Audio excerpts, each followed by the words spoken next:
네, 여러분들 함께 해주셔서 너무나 감사드립니다. 우리가 정말 함께 기도하는 이 자리가 너무 귀하고 감사하다는 생각들이 듭니다. 네, 오늘 함께 말씀 잠깐 나누고 또 함께 기도할 텐데요. 네, 말씀 제목부터 함께 보실까요? 함께 있습니다. 시작. 평강 안에 다스리기. 빌립보서 4장 6절에서 7절 말씀입니다. 함께 있습니다. 시작. 아무것도 염려하지 말고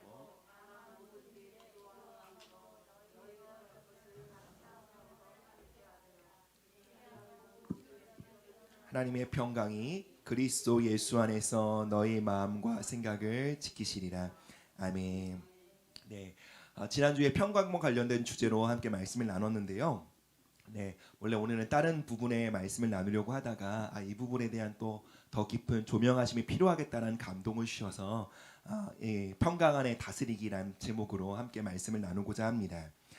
지난주 말씀드렸듯이요, 하나님이 주시는 평강 안에 살아가는 것이 매우 중요하다고 말씀을 드렸어요. 왜 그러냐면 하나님이 주시는 모든 승리와 회복의 역사가 바로 평강으로부터 시작되기 때문에 그렇습니다. 그래서 내가 지금 하나님의 평강을 누리고 있느냐는요, 장래에 내가 얻게 될 그 승리와 회복과 치유에 대한 가장 확실한 증거, 담보라고 할 수 있습니다. 기드온이 300명의 군대를 이끌고 미디안 군대를 무찔렀을 때요, 그 승리의 시작점은 바로 그가 무기를 들고 싸우는 시점이 아니었고요, 바로 하나님의 평강이 그의 마음을 잠식하는 것으로부터 시작되었다는 것이죠. 로마서 16장 20절은 이렇게 말하죠. 로마서 16장 20절 한번 보여주시겠어요? 로마서 16장 20절입니다. 네, 함께 있습니다. 평강의 하나님께서 속히 사탄을 너희 발 아래에서 상하게 하시리라. 우리 주 예수의 은혜가 너희에게. 아멘.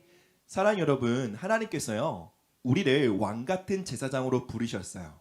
하나님은 우리를 다스리고 정복하는 자로 부르셨다는 것입니다. 우리 만왕의 왕이신 하나님은요, 왕들의 왕이셔요. 종들의 왕이 아니십니다. 왕들의 왕이십니다. 그분은 왕들의 왕이 되기 원하시기 때문에 우리를 왕으로 부르시고 세우시길 원하세요. 그렇기 때문에 우리는 왕으로서 우리의 왕권을 회복하는 일에 매우 기민해야 합니다. 왕은 다스리는 자입니다. 상황과 환경에 지배받는 자가 아닙니다. 왕은 정복하고 빼앗는 자입니다. 빼앗기고 억압당하는 자가 아닙니다. 하나님께서 우리에게 주신 왕권과 권세를 회복해야 하는데요, 그 권세와 그 왕권을 회복하는 자리가 바로 평강의 자리라는 것이죠. 우리가 하나님이 주시는 평강 안에 거하는 만큼요, 주님께서 우리에게 주신 왕권을 우리가 잘 집행하고 있다는 것입니다. 하나님께서 주신 그 왕권을요, 우리는 우리의 삶 가운데 잘 집행해야 합니다. 하나님께 주신 그 왕권을 우리는 우리의 가정에 잘 집행해야 합니다. 그리고 그 권세를 잘 집행하기 위해서 우리는 하나님의 평강에 깊이 뿌리내는 삶이 되어야 한다는 것이죠. 예수님은 이렇게 베드로에게 말씀하셨습니다. 천국 열쇠를 베드로에게 맡기면서 천국 열쇠는 내가 내게 준다. 내가 땅에서 무엇인지 매면 하늘에서도 매일 것이요, 내가 이 땅에서 무엇인지 풀면 하늘에서도 풀리리라 라고 말씀하고 계셨어요. 바로 베드로에게 하늘의 권세, 왕권을 위임하신 것이죠. 그리고 그 권세는요, 주님을 따르는 우리 모두에게, 모든 성도에게 동일하게 위임되어 있다는 것이죠. 우리에게 맡기신 권세, 우리에게 맡기신 권위, 우리에게 위임된 왕권을 우리가 책임있게 사용하지 않으면 어떻게 될까요? 책임을 다하지 않는 모든 삶은 엉망이 되고 망가지게 되어 있어요. 우리가 가정에서 우리의 책임을 다하지 않으면 우리의 가정은 흔들리고 망가지게 될 것입니다. 그래서 삶을 바르게 경영하고 싶다면 하나님의 평강을 우리가 어떻게 관리하는지를 배워야 합니다. 그 영역에서 우리 모두 훈련이 되어야 해요. 가정이 형통하길 원한다면 내가 먼저 가정 안에서 하나님의 평강 안에 걷는 법을 배워야 한다는 것이죠. 그래서 우리는 하나님의 평강을 소유하고 그 평강을 캐리하는 법을 배워야 합니다. 지난 시간 말씀드렸던 것처럼 평강에는 두 가지 종류가 있다고 말씀드렸어요. 첫 번째는 자연적인 평강이에요. 이것은 눈에 보이는 물리적인 환경과 상황으로부터 오는 마음의 평강을 말해요. 좋은 환경, 안정된 상황, 그리고 넉넉한 재정적인 상황으로부터 오는 심리적인 안정감을 뜻합니다. 이것이 첫 번째 평강이에요. 자, 두 번째 평강이 있다고 말씀드렸죠. 그것은 바로 초자연적인 평강입니다. 바로 상황과 환경을 초월하여 하나님의 임재로부터 말미암는 평강이라고 말씀을 드렸어요. 그리고 우리의 삶을 절대적으로 결정짓는 것은 첫 번째 차원의 평강이 아니라 이 두 번째 차원의 평강입니다. 바로 자연적인 차원의 평강이 아닌 초자연적인 평강, 하나님의 임재로부터 말미암는 평강이요, 우리의 삶을 결정짓는 절대적인 요소다라고 말씀을 드렸습니다. 하나님이 주시는 평강은요, 이 물리적인 상황과 환경이 잘 정리되고 문제가 해결됨으로 주어지는 평강이 아니에요. 하나님이 주시는 평강은 폭풍 속에서 누리는 평강입니다. 우리가 평강을 생각할 때 무언가 상황과 환경에 아무 문제가 없고 그러므로 얻게 되는 마음의 어떤 자유함과 안정감이라고 생각하는데요, 하나님이 주시는 초자연적인 평강은 아무 일이 없는 상태가 아닙니다. 평강은 우리가 오늘도 힘들고 어려운 상황을 마주하고 있지만 우리의 상황과 환경 가운데 압도적인 권세와 권위를 가지신 분이 등단하시는 거예요. 우리의 상황과 우리의 환경과 우리의 처지 가운데 그 모든 것을 뛰어넘으시는 하늘의 권세를 가지신 그 주님께서 우리의 삶 가운데 임재하신 것이죠. 그 임재를 자각함으로, 그 임재를 누림으로 우리가 누리게 되는 것이 바로 하늘의 평강, 내 마음속으로부터 강물처럼 흘러나는 초자연적인 평강이다라는 것입니다. 아직 상황은 달라진 것 같지 않아요? 아직 여전히 그 문제는 나의 삶을 누르고 공격하는 것 같아요. 그러나 세상을 이기신 주님께서 우리의 링 위에 등판하신 거예요. 그러므로 전세가 기울게 된 것이죠. 우리의 대적들이 위축되게 된 것이에요. 왜요? 우리와 함께 하시는 이가 세상보다 크시기 때문입니다. 평강은, 하나님 주시는 평안은요, 아니라고 느긋한 감정이나 정서가 아닙니다. 평강은요, 나와 함께 하시는 주님에 대한 날카로운 감각과 인지예요. 하나님의 임재에 대한 기민함, 하나님이 나와 함께 하신다는 그 약속에 대한 신뢰, 인내를 뜻하는 것입니다. 그리고요, 그 평강을 우리가 소유하게 될 때, 아까 로마서 16장 20절은 말하죠. 사단이 우리의 발 아래 굴복하게 될 것이다. 즉 이 말이 무엇입니까? 우리는 비로소 하나님께서 우리에게 주신 권세를 제대로 집행할 수 있는 왕의 자리에 서게 된다라는 것입니다. 사랑하는 여러분들, 우리는 우리의 보좌에서 내려가거나 물러서지 않아야 합니다. 우리가 우리의 왕권을 다하기 시작할 때 그분은 왕들의 왕으로서 영광을 받으신다는 것입니다. 우리 다시 한번 그 본문 빌립보서 말씀이요, 함께 다시 한번 읽어보겠습니다. 시작. 아무것도 염려하지 말고 다만 모든 일에 기도와 간구로 너희 구할 것을 감사함으로 하나님께 아뢰라. 그리하면 모든 지각에 뛰어난 하나님의 평강이 그리스도 예수 안에서 너희 마음과 생각을 지키시리라. 아멘. 오늘 본문은요, 초자연적인 평강에 대해 말씀하고 있습니다. 바로 모든 지각을 뛰어넘는다는 거예요. 우리의 자연적인 이성, 자연적인 판단, 우리 자연인의 이성을 넘어서는, 그러니까 즉 우리 자연인의 감정으로는요, 우리의 육신의 본능으로는요 도저히 평강할 수 없는 상황이에요. 그런데 초자연적인 평강이 부어지니까 우리의 이성과 우리의 감정과 우리의 지각을 뛰어넘어 평강을 누리게 된다라는 것이죠. 이 평강에 대해서 얘기하고 있는데요. 자, 우리가 이 평강을 어떻게 소유할 수 있는지에 대해서 말하고 있습니다. 어떻게 이 평강을 소유할 수 있다고 말하고 있죠? 아무것도 염려하지 않고 기도하는 것으로 우리가 이 평강을 소유할 수 있다고 말하고 있습니다. 저는 여러분들 이 말씀을 굉장히 좋아하기도 했고 많이 묵상한 말씀인데요. 그러나 묵상하면 묵상할수록 이런 생각들이 많이 들었어요. 솔직히 아무것도 염려하지 않는 것이 가능한가? 사람이 어떻게 염려하지 않고 살아갈 수 있는가? 염려하지 않고 기도하는 게 가능한가? 솔직히 염려 때문에 기도하는 일이 더 많지 않은가라고 생각이 들 때가 많았어요. 자, 그런데 이건 우리 입장의 고백이고요. 하나님 분명히 하나님의 기준과 스탠다드를 우리에게 제시하십니다. 너희가 하나님의 평강 안에 거하려면 염려하지 않고 기도해야 해 라고 말씀하시는 거예요. 우리는 염려하며 기도하는데, 아니 염려가 생겼기 때문에 기도하는데, 너희가 정말 응답받길 원하면, 너희가 정말로 하나님의 평강 안에 거하길 원한다면 염려하지 않고 기도하는 법을 배워야 해. 이것을 훈련해야 돼 라고 말씀하시는 것이죠. 네. 즉 하나님의 평강 안에 걷기 위해 우리는 모든 염려로부터 걸어 나오는 법을 배워야 합니다. 우리는 기도하면서 이렇게 생각하죠. 하나님 평강을 주셔야 염려 안 할 수 있는 것 아닙니까? 하나님 평강을 주셔야, 내 마음의 안정감을 주셔야 우리가 비로소 염려하지 않고 근심하지 않는 것이, 이것이 맞는 순서 아닙니까? 라고 따지고 싶지만 솔직히 그런 마음이 없으십니까? 저만 있나요? 이 말씀 보면서 그런 따지고 싶은 마음이 들어요. 그런데 주님은 이 기준에서 벗어나지 않으세요. 염려하지 않아야 하늘의 평강을 소유할 수 있다라는 것이죠. 제가 이 말씀을 조금 더 풀어드리겠습니다. 여러분, 염려하지 않는다는 것이 무엇입니까? 염려한다는 것, 불안한다는 것은요, 불안해한다는 것은 여러분 단순히 심리적인 정서적인 상태 또는 기질을 말하는 것이 아닙니다. 여러분, 내가 염려한다는 것은요, 내가 두려워한다는 것은요, 내가 근심하고 있다는 것은 내가 얼마나 상황적, 자연적 평강에 중독되어 있는지를 보여주는 지표예요. 모든 중독에는 금단 현상이 있습니다.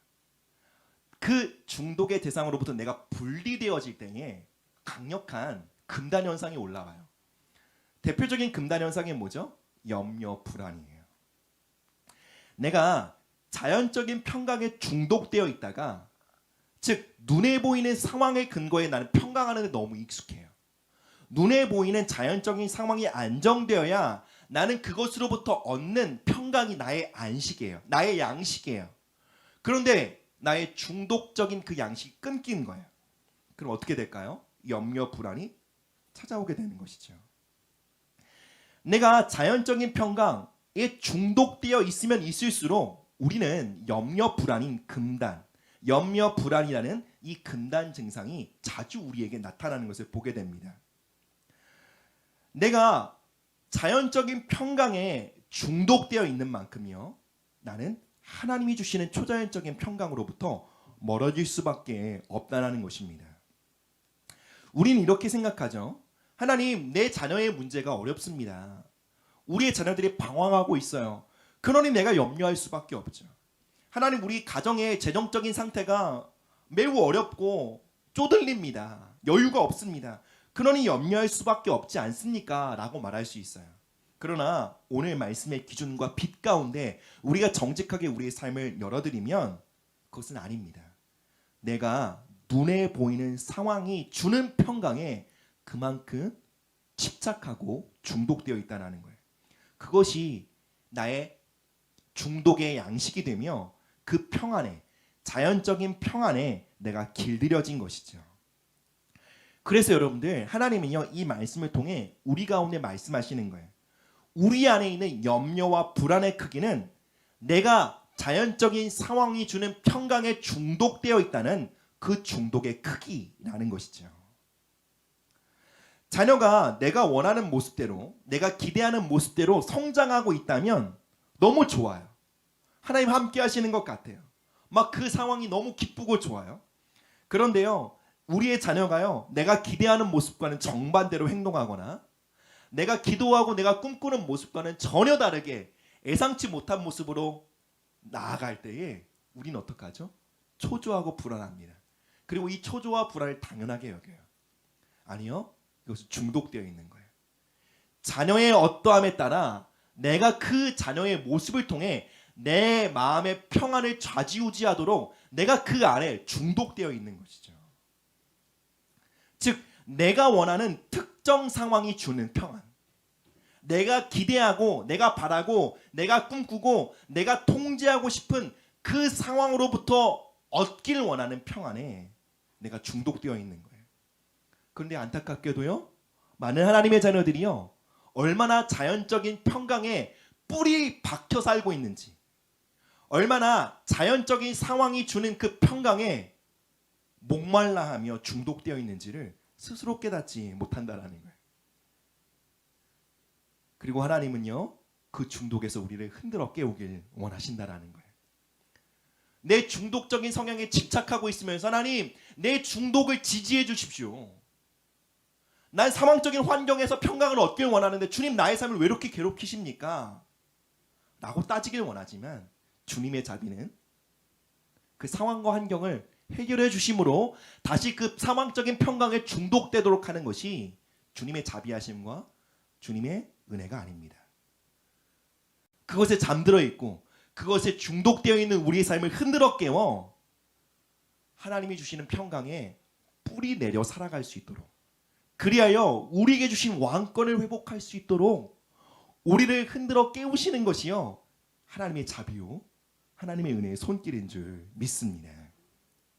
그래서 사랑하는 여러분, 우리가 정말로 하나님의 평강 안에 걷길 원한다면 우리의 집착과 우리의 중독을 주님 앞에 내려놓아야 합니다. 우리의 중독된 심령을 주님 앞에 회개해야 한다는 것입니다. 다시 한번 말씀드립니다. 아무것도 염려하지 말라라는 것은 세상 문제에 초월하란 말이 아닙니다. 여러분의 어떤 환경과 문제로부터 체념하라는 뜻이 아닙니다.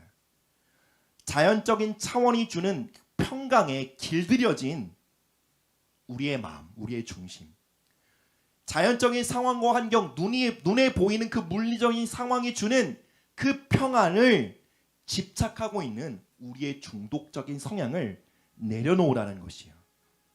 그것을 내려놓지 않으면요, 우리의 기도는 첫 단추부터 잘못되게 되어 있어요. 우리가 중독적인 성향, 그 집착을 내려놓지 않은 채로 기도하게 되면 여러분, 우리의 기도는요, 강박이 됩니다. 제발 주님, 이러시면 안 됩니다. 주님, 어떡하죠? 주님, 이렇게 나오시면 곤란합니다. 막 협박하기도 하죠. 마치 막 하나님의 팔을요, 뒤틀어서라도 막 그것을 받아내려고 하는 거예요. 사랑하는 여러분, 우리는 때론요, 우리의 기도의 자리에서 주님, 저의 중독적인 성향을 지지해 주십시오 라고 기도할 때가 많아요. 하나님, 자연적인 상황, 저의 물리적인 상황에서부터 말미암는 평강이 없으니 저 너무 괴로워요. 눈에 보이는 상황이 저의 마음에 안정감을 주지 못하니 저 너무 힘듭니다. 저를 좀 도와주십시오. 저의 중독을 좀 지지해 주십시오. 저의 집착을 좀 응원해 주십시오 라고 기도할 때가 너무 많다는 것이죠. 여러분, 이것은 극단적으로 얘기하면 마치 주님께 이렇게 기도하는 것과 마찬가지예요. 주님, 저는 저의 중독적인 욕구, 저의 중독적인 욕구를 채워줌으로 제 마음의 평강을 누려야 합니다. 그러기 위해 마약이 필요해요.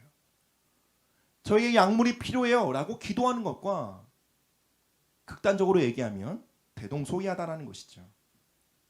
세상 사람들은요, 자신이 직면하고 있는 문제와 상황으로부터 마음의 평강을 얻기 위해, 그 괴로움을 잊기 위해 술을 의존합니다. 약물을 의존합니다. 자극적이고 감각적인 쾌락을 의존하는 것입니다. 그것과 마찬가지라는 거예요. 예, 물론 우리가 염려 가운데 있는 것, 우리가 근심하고 있는 것은 도덕적으로 볼 때 문제가 될 게 없어요. 그러나 모든 중독은 하나님과의 관계에서 다 악성 조명과도 같아요. 모든 중독은 그것이 도덕적인 문제가 있건 도덕적인 문제가 없건 간에 모든 중독성은요, 하나님의 평강에 뿌리 내리는 데 있어서 가장 치명적인 독이 된다는 거예요. 우리가 하나님의 평강을 누리고 우리 삶에 하나님의 왕권을 회복하는 데 있어서 가장 큰 장애물이 되는 것, 염려와 근심입니다. 그렇게 중독 속에 살아가고 있는, 그렇게 중독 속에 예배하고 있는, 그렇게 중독 속에 기도하고 있는 우리를 향해 하나님 말씀하시는 거예요. 아무것도 염려하지 말라. 상황적 평강을 너의 평강의 근원으로 삼지 마라. 상황적인 기쁨을 너의 기쁨의 근원으로 삼지 마라. 내가 주는 평강을 너의 기쁨의 근원으로, 너의 안정의 근원으로 삼아라 라고 말씀하시는 것입니다. 우리가 우리의 중독적인 성향을 인정하고 그것으로부터 돌이키며 그것으로부터 걸어 나오기를 결정하면요, 여러분 비로소요 내가 어떻게 기도해야 될지가 보여요. 내가 비로소 하나님이 나의 삶에 어떻게 일하고 계신지가 보여요. 오히려 나의 중독적인 성향을 지지하지 않고 계시는 그 하나님의 손길과 그 자비하심에 대해 감사할 수 있는 믿음의 눈이 생긴다라는 것이죠. 창세기 32장을 보면 야곱이 하나님의 천사와 씨름하는 장면이 나옵니다. 바로 이 장면이죠. 야복강 나루타에서 야곱이 정말 홀로 남아요. 그 홀로 남았다는 것이 무슨 의미죠? 야곱이 의지하고 의존하고 마음의 안정감을 삼았던 모든 근원이에요. 그럼 야곱의 삶을 보면요, 뭐 길게 나눌 수 없지만 정말 눈에 보이고 소유와 그 집착 물들을 통해 야곱은요 마음의 평강을 찾으려고 했던 사람이에요. 근데 그가 야복강 나루터에 정말 자녀들 다 보내고요, 모든 소유물 다 보내고요, 진짜 홀로 남아 있어요.